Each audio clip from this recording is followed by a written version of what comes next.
how do we, if we wish to maintain contact with the public life, how do we avoid becoming cynics? I love that. You know, there is a Richard Glover in the Sydney Morning Herald wrote a wonderful article the other week saying that really we do live in a time and age where the default setting seems to be cynicism.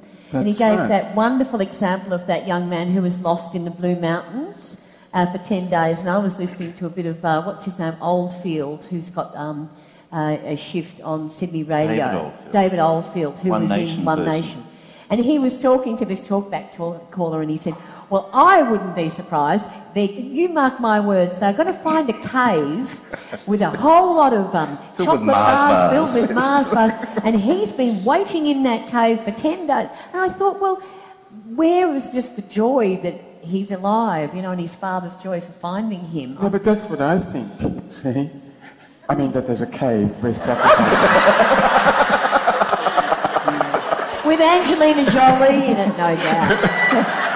I actually think your cynicism is your best friend. I mean, we live in a world, yes, filled with harmless bullshit and with harmless humbug. Excuse me, I've got my terms crossed. And the Trojan horse of aggrandising to someone's benefit bullshit. And I think you need to apply cynicism to it.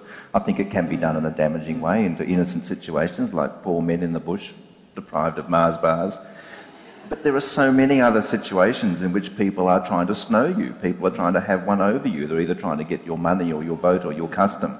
And you must apply cynicism to those situations. It's entirely healthy, Roger. But I think friendship is a great help. I think if you have 4, 5, 6 good friends with whom you share many values and whom you can trust, I think that helps. And you should meet often and talk often. Don't email, ring up, meet them. I think that's a great defence. A little oasis of truth. Pardon? A little oasis of truth. Yes, I think so, in the public arena.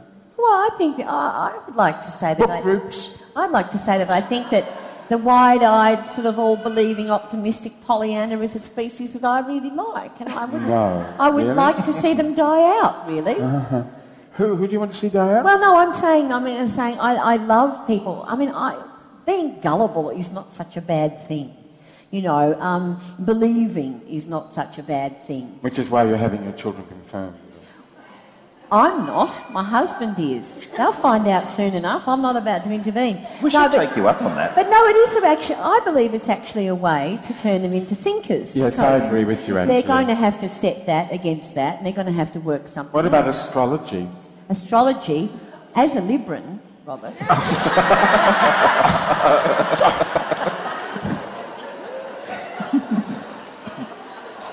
What is the world coming to?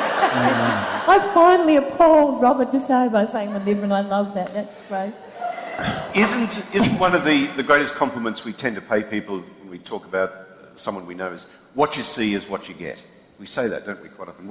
It means that we've encountered someone who's pretty straight up. Along with being a good bullshitter. These are that's the other sort of hand in hand. What you see with him is what you get. He's a tremendous bullshitter. It's prized. He's right, I think. I'd like to. Do you mind if I ask Jonathan a question? Because Please. he runs an online newspaper, which I am a subscriber, of which I'm a subscriber. She occasionally writes angry letters. As you should. Concerned about Horace rights. Concerned of... Well, I think that's... And sometimes when I don't want to write an angry letter, I pick up and try and talk to him, but he won't talk back. You can't get him on the phone. I just wondered... That's bullshit. No.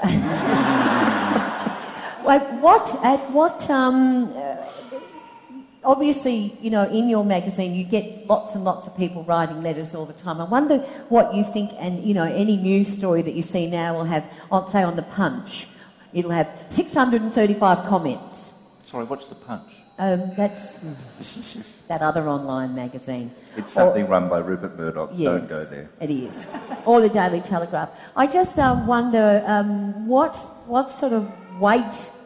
Where do you put that in the picture? You know, 635 comments about a story. I'm very interested in that. Well, it's really good that a story has attracted that sort of interest and concern. I mean, we run stories all the time. We take comments and some of them take off.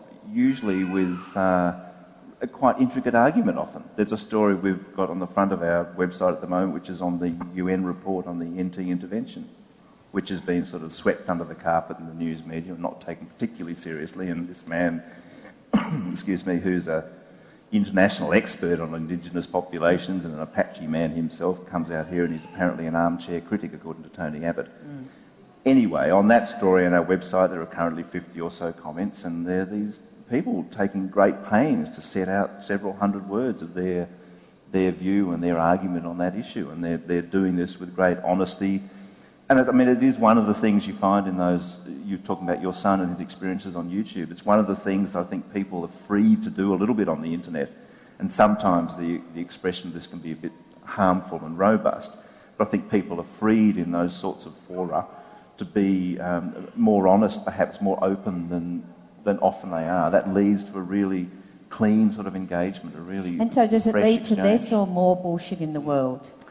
I think the internet in general leads to more bullshit, but there are certain pockets of it which, you know, that are interested in ideas and thoughts and something about truth. But it sounds like you're saying the very process of that huge roiling conversation on the net, and admittedly within it's different unmediated groups. and open. And one of the worst things about the media currently is that it's we have this notion called reality TV, which is, you know, very carefully selected bogans operating in heavily scripted situations. There's no reflection of reality whatsoever. Well, turn it off.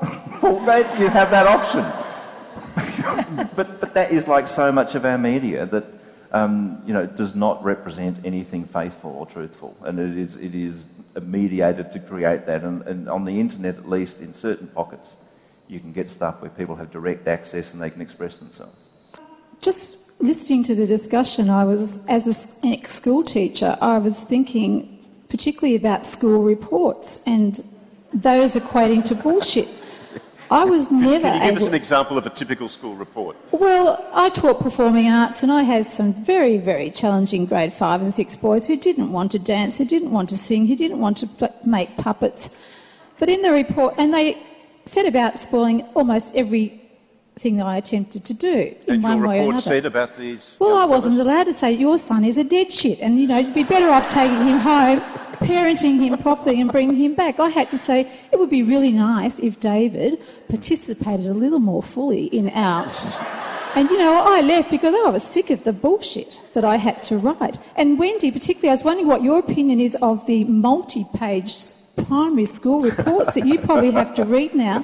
Well, do you think they are bullshit? Well, we get, you know, the funny thing is now that they just do have, like, performance indicators. You know, you get within a particular column, you know, either achieved or well achieved or not quite achieved, or, you know, absolutely hopeless idiot is not actually on there anywhere. Yeah, I know. I think it's, you know, really, you know, it's really changed from our day. My husband was saying the other day, he was listening to someone talking on the radio, and he some person on, you know, Radio National, some educational expert, saying that the worst thing that you can ever say to your children is that you're very, very clever, and that is absolutely brilliant work, and that is something that you should never say to your children. So, you know, we tell our kids they're crap all the time. No. I looked. It was very funny. I'll tell you something. We had people over, and Maeve had done this drawing, and she brought it out, and there was a few people standing around, and I said to her, that's not your best drawing that I've ever seen. And this was in front of people, and I said, I'm sure you can actually do much better than that. I think you've done that really quickly. Go and have another go. And there was people standing around the table and said, oh, you shouldn't have said that. That was really a tough thing to say. But, you know, so... no wonder they've turned to the consolation of religion. Yes, that's right. But, no, I'm with you. Treat them mean, keep them keen. Next question, please. I saw many hands. Yes. I just wonder where that word spin comes into your bullshit. Is it the same thing? I think if you rotate a concept with sufficient speed. Yes. From my point of view, yes, spin is bullshit, because you're trying to impose an agenda by pretending that you're actually inviting someone to do or to think something else. So spin is definitely bullshit. Well, especially on that paradigm where bullshit, where humbug becomes bullshit when it's something untruthful being turned to someone's advantage, and that's what spin is taking a situation and turning it to suit yourself. Well, I give the example of democracy. For example, I think democracy is humbug in Australia, but it's bullshit in North Korea. Very good. Next question. We've got two mics, very eager to find someone, just up here in the red, thank you. And let's get the next one as well. How do you think the country operated before we had world's best practice?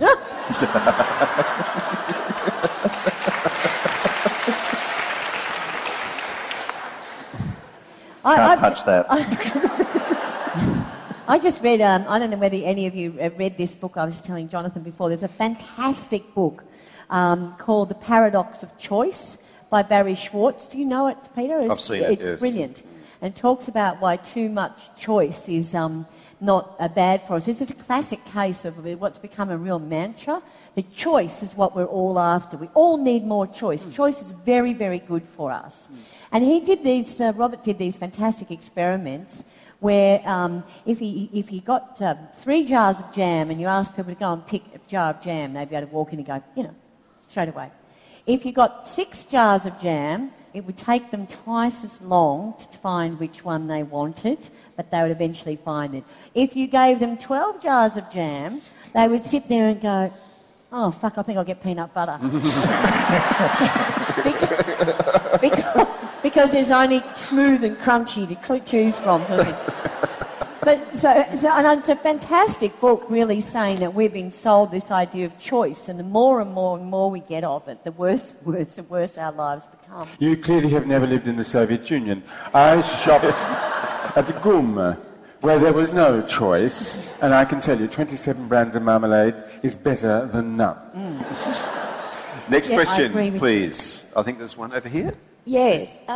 Given that we all have to cope with bullshit, and Robert's saying that we need to cope with the boredom that presents as well as the discrimination, and so we need some sort of escape, aren't cynicism and the cave with the Mars bars a very similar place, except cynicism's attached to more anger, and the Mars bar and the cave, which is another form of escape and coping with the bullshit, is actually the same place, just more attached to laughter?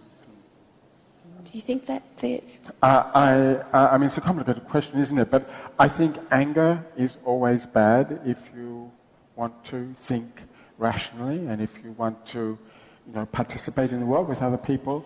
And that you're quite right, that in cynicism there is already a substratum of anger which is really no better than... humbug and bullshit. I think that's true. But, it's very difficult to start comparing this with that because people's experience of things is so different, and what is harmless to you may be quite harmful for somebody else. And whether things are any worse now, I mean, we've been talking as if things are particularly, have reached a certain level, and that first page of your call is important to us. Was inclined towards the view that things are worse nowadays. In fact, that there are unprecedented levels of bullshit in the world. I don't know that you can really demonstrate that. I mean, when were things any better? When was the press any better? Can you tell us that? I mean, was it better in 1864 in London? Was it better in the United States 30 years ago? I think absolutely it was. Really? I think that's, and I think that... But hardly anyone could read the newspapers. Well, in 1864. That was, yes, there was a big turning point in newspapers when they dumbed themselves down for a mass audience. I think there's something, though, now in the way that media operates, in the way that politics and everything else in life interacts with it, that gives rise to this in an escalating curve. And I think previously... But it's in your interests, I would say, to say that. Yes. Yes, it's in the interest of Nike.com. You've rumbled my bullshit line. So I wonder, I'm spinning this to my advantage. How do you negotiate, the landscape to find things that you think are true or, find information or evidence. What's your pattern of consumption there? Well, I don't go out into the world very much. I mean, in the first place, I live in Hobart. There isn't much world to go out into, really. And I'm an old-fashioned sort of person, perhaps even slightly 19th century. So my meaningful communications are with my friends. But that's the key, I think, is if you want to find truth and some sort of sincerity, you have to limit your inputs. Yes. If you expose yourself to all that's available, you are exposing yourself to this plethora of garbage. Right. Yes, it's the Australian Women's Weekly, and then my friends. And then there's Radio National, I suppose, isn't there? Yes. No one said anything nice about Radio National. No, I did. I listened to Radio National all day long. I love it. I mean, Radio National also often has an agenda. Yeah. Tony Abbott would say that it's a left-wing agenda, I suppose, but I think that it is committed to getting to the facts in some sense. It's serious. It's serious. And one thing that postmodernism has done, I wouldn't say for the world, rather to the world, is to lessen our belief in facts. Lead us towards the view that everything is a matter of interpretation. Well, to me, that's relativism. That is just keeping people employed in arts departments in universities and tertiary institutions around the country. But it has no relation at all to reality. There is truth, and it can be found on page 84 of the Women's Weekly. Jonathan, you've used the word sincerity a few times in this conversation so far. Is that... But in a very open and honest way. That's right. Is sincerity... And if you can fake that, you can fake it. That's right. But I think the little sub-theme coming out here is close-knit friends, the people that the idea of trust you mentioned earlier. But is sincerity something in really short supply these days? Well, those things would tend to suggest it. We're craving it in some way, and we're trying to find it in little controllable pockets. Well, we use the word authenticity, don't we, rather than sincerity nowadays? Yes. You're terribly authentic. I think it's about getting first-hand experience. I think it's not. Yes. It's not sitting at home and being the kind of funneling all this information. What use is sitting alone in your room? That's right. But really, it's about joining a community group and making something happen. Book clubs. I said book clubs already. But my husband and I really sort of engaged in our local community, so we go down to the rallies and we go to the council meeting, we do all that kind of crap, which is, all that old-fashioned sort of stuff, where if you've got, a real problem and you want to find out, go and have a look as far as you are able. And as for things like, huge... yes, but you feel impotent, Wendy. No, I don't feel impotent at all. No, you don't. You're a certain kind of person. But I think most people can be that kind of Most of us feel impotent. But most people don't have to be like that. They can be that kind of person. But there are two things, aren't there? I mean, there's that sort of involvement, and when you're with kids at a footy, at club football, and you realise how many of these community structures work through just the honest engagement of ordinary people for no... And then hideous referees come in and ruin everything. But that sort of social engagement makes things work. Yeah. Exactly. And that's at a certain level, and we're all comfortable with that, and that is sincere and that is truthful. There's this other level beyond that of which we have no control and which we're That's right. So you should limit your level of that. And also, if you read about... What I think is really interesting in newspapers at the moment is that, online especially, they'll have some hideous story about, a father who's killed and eaten their kids' brains or whatever, and you read down and it's in somewhere like Turkestan. So... They don't count? No, they don't. Not in my world, they don't. They can eat all the kids' brains they want in Turkestan. So I think you've got to limit... They can. She's a liberal and she hates Turkestan. But she has good Catholic children. That's right. Oh, yes. And I don't trust referees. So, but what I... You know what I mean. Of course I know what you mean. Limit the bad stuff coming in and get off your ass and get out. But we do have an appetite for that crap wherever we find it, don't we? And they will seek it out and they will drag it into... And that's what didn't used to happen in 18th century or 19th century media, is people being confronted with these prurient tales from wherever they might be sourced purely because they have that sort of edge of sensationalism. Well, I think they did. I mean, I think that murder scandals were popular in England from about... about 1850 onwards, I mean, to an enormous degree, where great crowds would gather outside courtrooms. People, of course, went for centuries to public hangings with great glee. I'm not sure that that's absolutely true. I think probably our scandals are different nowadays, but I'm not sure that that's true. I don't know. The one thing, Robert, I think maybe in those times you probably often would know someone who was involved in one of those scandals that had a chance of affecting you personally. Or you might live in the city or walk the streets that were being preyed upon by these people, or that you would have some connection. Now it's just amalgamated from everywhere, purely because it's has those... Perhaps, yes. I'm More not questions. sure. We've got a few minutes left. We started just a couple of minutes late. Straight down here, one microphone, and let's get another hand up over here somewhere for the other microphone. Who'd like to grab the microphone? There it is up there. Let's come over here first. Thank you. Right. Hello. Two quotes strike me. First one is that money talks, and I'm wondering how all this bullshit has to do with the commodification of language itself. And the other one is the Oscar Wilde one about knowing the price of everything and the value of nothing, which fits with a cynical sort of society. And I'm wondering, is this spreading of bullshit to do with a problem with values? That's it. Is that how you see it? Well, I suppose it is, but I mean, I think that one has to be careful to say, to remember, rather, that we are all, including you, including me, we're all peddling something. It's not just BHP. We are all selling something because we have to live. And so we can't be too judgmental about other people selling things as well. And I think that's almost just a given. So that when I saw that poster in the lift, for example, this hotel is dedicated. It was the word dedicated that got to me really about preserving the environment. I know that really what they mean is stay at our hotel. That's what they mean. But I'm also selling something. In fact, in about 7 minutes, I will be selling the odd book or two. And so, that underlies just about anything that human beings do, doesn't it? But isn't that something of the problem, that now we do perceive ourselves as being in that thing of pitching ourselves economic constantly? Units. We are, yeah. Mm. We've embraced that notion, and I'm not sure that it is necessary to live a life perceiving oneself as constantly selling something, constantly presenting yourself. Why can't you lead a life of quiet contemplation, say in Tasmania? Quiet contemplation. Well, I do, but I mean, I have to eat.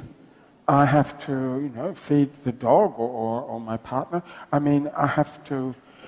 Is that an optional thing? I get the pension nowadays. Any of you who get the pension will know. I mean, you really have to sell yourself to Centrelink these days. I am good. I have nothing for the last 3 months. Next question, please. I think it was up here. Thank you. In the programmatic specificity or something of bullshit, how much do you think our national obsession with sport contributes to it, or perhaps desensitises us to it? Can you give us, just as you're asking that question, what's front of mind about the biggest bit of bullshit from the sport realm?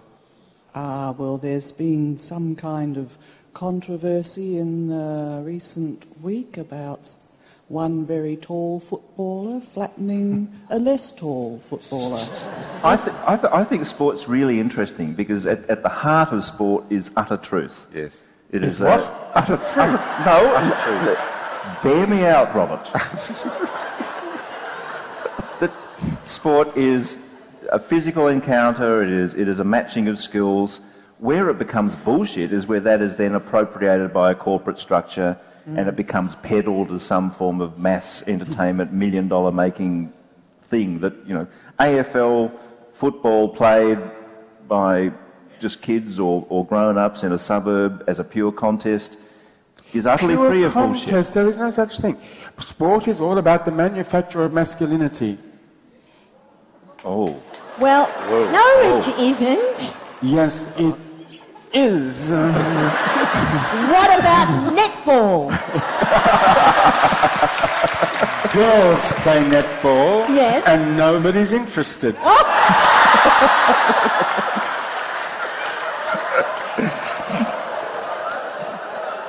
It's a Libram. Well, what I think where it becomes incredible humbug and bullshit is where it's. I once wrote an essay about this, where sport is described as a religion. This is where we have a great intersection, and but I say it isn't, because Judas was never a nuggety little halfback who came out and took Jesus out behind play. And they also describe as sport as an art form. It is none of these things. Of course, it's just kicking a ball around a paddock, and the referees. But that's honest. That's honest. I think that's honest. And there's no doubt whether the ball goes through the goalpost or not. That's absolutely real. That's science. That's honesty. Okay. All right. Do you think there's a difference between bullshit that we're meant to believe and bullshit that we know is a lie, is bullshit? Well, the theory, to give you a serious reply, the theory is that the bullshitter does not care whether what he or she is saying is true or not true. That's the theory. They really don't care. The Pope doesn't care whether Mary was a virgin or not. There is no way that he could possibly know. It is simply unclarifiable gobbledygook. It's bullshit because he purveys this story about the Virgin Mary in order to have power and to govern other people's lives. Whether it's true or not, he couldn't know and probably couldn't care. So that's the sort of theoretical answer to the question. Wendy, final comment. I think I'll just go and haul my kids out of catechism now. I don't think there is a final say. I think it is a real learning curve. What I did love what Robert said about the book, about really, and what I love and the contribution is that it's a sort of a bit of a marker, isn't it, really, to say, whoa, stop, let's have a think about this and think about what we're doing and sort of recalibrate our views on it and make an effort. And I love that about the book. Thank you. One thing is certain, that you can trust nothing that any of us have said. But as Robert's already indicated, he'll be peddling his book in the reading signing area straight after this session. Please thank Jonathan Green, Wendy Harmer, Robert Dessaix. Thank you very much. Thank you, dear. Thank you very much. Thank you very much. Thank you, Peter. Thank you very much. Thank you very much indeed.